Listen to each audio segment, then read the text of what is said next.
Urusi imeipa pigo la kutisha Ukraine huku watu 20 wakiuawa wakiwemo watoto katika shambulizi la ndege isiyokuwa na rubani ya Urusi pamoja na kombora katika mji wa magharibi na kugonga vyumba viwili vya ghorofa. Urusi imefanya mashambulizi mengi katika maeneo mengi nchini Ukraine huku Ukraine ikielekea katika kipindi cha baridi kali.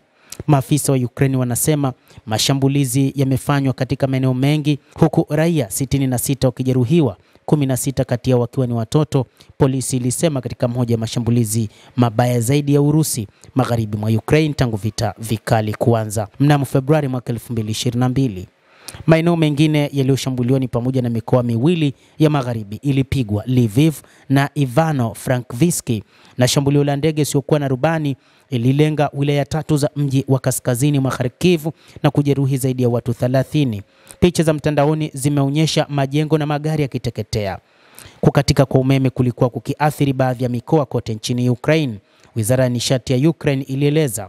Rais wa Ukraine Volodymyr Zelensky, ambaye alisafiri hadi nchini Ufaransa kwa kupewa ahadi ya kupewa ndege za Rafale, alifanya ziara nyingine kuelekea Uturuki kufanya mazungumzo na rais wa Uturuki Recep Tayyip Erdogan ili aweze kumaliza vita hivyo, ambapo amesema Urusi imerudisha zaidi ya ndege 470 zisizokuwa na rubani na makombora 47 na kuacha uharibifu mkubwa. Alionya kuwa watu wanaweza kunaswa chini ya vifusi huko Ternopil. Aidha amesema mashambulizi ya usiku kucha yamefanywa na Urusi, ambapo maeneo mengi yamefanywa mashambulizi hayo na uharibifu umesababishwa na mashambulizi ya Urusi huko Ternopil hivi karibuni ulidhihirika.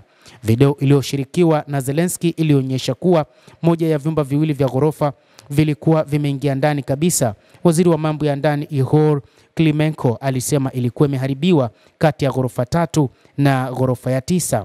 Moshi mwingi uliomwagika kutoka kwenye madirisha na moto mdogo ulikuwa ukiwaka nje ya miongoni mwa nyumba huko nchini Ukraine, ishara ya kwamba Urusi imefanya mashambulizi ya kutisha ambayo yamesababisha vifo vya raia wasiokuwa na hatia.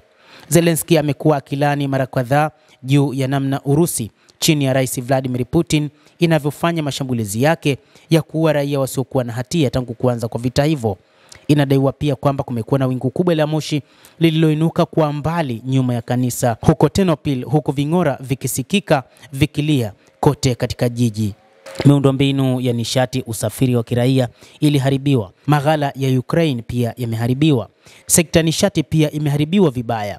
Mkuu wa mkoa wa Lviv alisema kituo cha nishati kimepigwa, na mashambulizi hayo ya Urusi yamekuja siku moja baada ya jeshi la Ukraine kusema kuwa limerusha makombora ya ATACMS ya masafa marefu yaliyotolewa na Marekani katika maeneo ya kijeshi ndani ya Urusi, ikiwa ni mara ya kwanza kukiri kutumia ATACMS katika ardhi ya Urusi, huku Wizara ya Ulinzi ya Urusi ikisema imetumia mifumo ya ulinzi wa anga ya S-400 katika kudungua makombora ya ATACMS.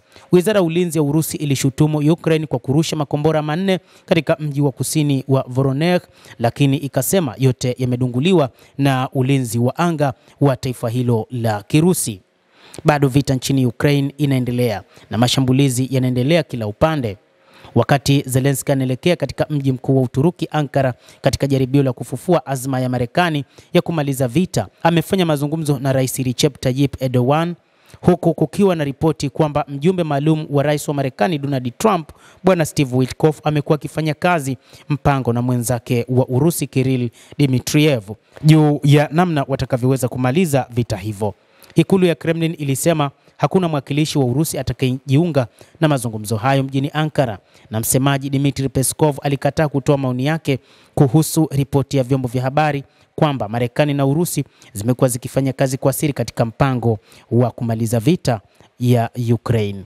Mtazamaji, endelea kutufuatilia na usisahau kulike, usisahau kucomment, kadhalika na kusubscribe channel yetu hii. Utakuwa ukipata habari hizi kwa mapana kupitia hapa The World News. Mimi ni Adam Hussein, endelea kuwa nasi wakati wote, endelea kutufuatilia, utajua mengi yanayojiri duniani.